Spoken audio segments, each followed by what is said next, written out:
আসসালামু আলাইকুম, সবাই কেমন আছেন? আজকের এই ভিডিওটি অনেক গুরুত্বপূর্ণ। আজকের এই ভিডিওটির মাধ্যমে আমরা জানব হাউ টু স্টাডি ইফেক্টিভলি। কীভাবে পড়াশুনো করলে আমাদের পড়াশোনাটা ইফেক্টিভ হবে, আমাদের পড়াশোনাটা দীর্ঘদিন আমাদের মনে থাকবে, সেই বিষয়টি আজকের এই ভিডিওটির মাধ্যমে আমরা আলোচনা করব। তো যারা নতুন এই চ্যানেলে, তাদেরকে বলবো আপনারা চাইলে চ্যানেলটি সাবস্ক্রাইব করতে পারেন। এই চ্যানেল থেকে আপনি জানতে পারবেন গুরুত্বপূর্ণ বিষয়সমূহ। তো এখানে মোটা দাগে 7টি মেথডসকে আমরা আলোচনা করব। যদি আমরা সেই মেথডসগুলোকে জানতে চাই, তাহলে অবশ্যই আমাদেরকে ভিডিওটি শেষ পর্যন্ত দেখতে হবে। তো 7টি মেথডসকে আমি যদি পয়েন্ট আকারে আপনাদেরকে বোঝাই, প্রথমে যে মেথডসটা আমি এখানে রেখেছি সেটা হচ্ছে গেট অর্গানাইজড।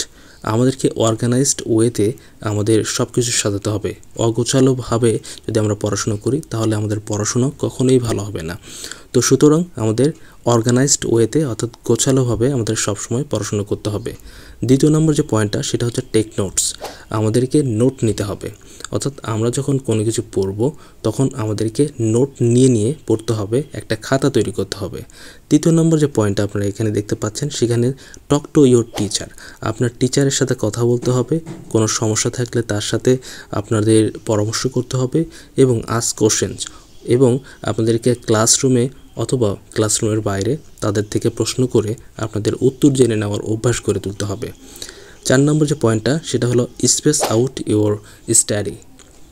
অর্থাৎ স্পেস আউট ইওর স্টাডি বাক্যটির অর্থ হলো আপনাদেরকে অবশ্যই পড়ার মাঝে একটা গ্যাপ রাখতে হবে। যদি গ্যাপ না রাখেন, তাহলে পড়া মুখস্থ কম থাকবে। পড়া মুখস্থ থাকার জন্য গ্যাপ রাখতে হবে। 5 নম্বর পয়েন্টটি দেখতে পাচ্ছেন, টেস্ট ইওর সেলফ।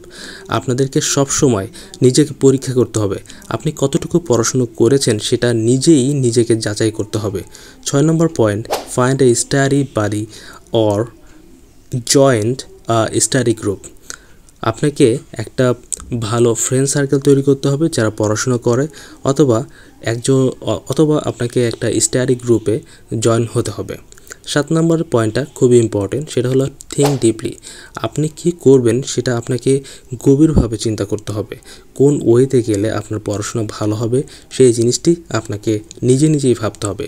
এই 7টি মেথডস যদি আপনি ফলো করেন, তাহলে আপনার পড়াটা অনেক ইফেক্টিভ হবে এবং আপনার পড়াটা দীর্ঘদিনের জন্য মনে থাকবে। যদি আপনি নিজেকে চেঞ্জ করতে চান, তাহলে এই 7টি মেথডস আপনি ফলো করতে পারেন। আশা করছি এই 7টি মেথড যদি আপনি পুঙ্খানুপুঙ্খভাবে পালন করেন, তাহলে আপনার পড়াশোনাটা অনেক ইফেক্টিভ হবে এবং দীর্ঘদিনের জন্য মনে থাকবে। সবাই ভালো থাকবেন। আসসালামু আলাইকুম।